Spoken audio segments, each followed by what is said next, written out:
I'm Atra El-Nashar in Washington. Nationwide protests in Iran are subsiding, and we're starting to get an understanding of the violence that took place at the hands of the Iranian regime.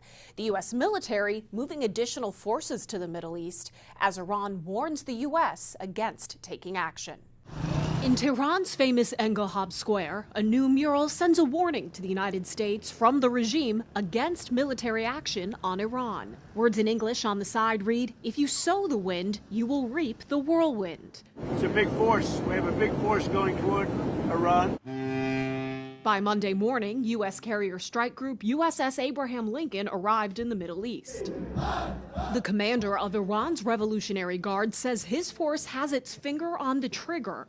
And leaders of two Iran-backed militias in Iraq and Yemen signal willingness to retaliate against any U.S. action. This comes as the world starts to get an idea of just how many people were killed by the Iranian regime during these nationwide protests sparked by economic hardship.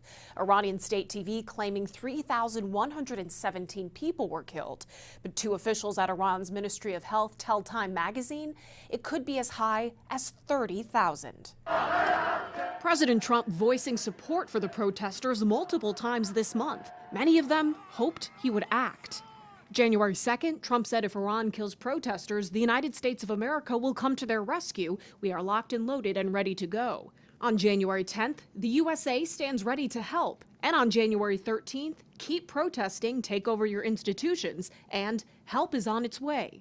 That help hasn't come yet. Iranian opposition leader Reza Pahlavi. The only chance is to see a cavalry that arrives and we can hold the fort up to a point. At some point, we need to get that air cover, and that will change the balance in favor of the people. Okay. Hopefully, Iranians will be able to liberate themselves. The arrival of the USS Abraham Lincoln strike group suggests Trump is keeping his options open. In Washington, I'm Atra El-Nashar reporting.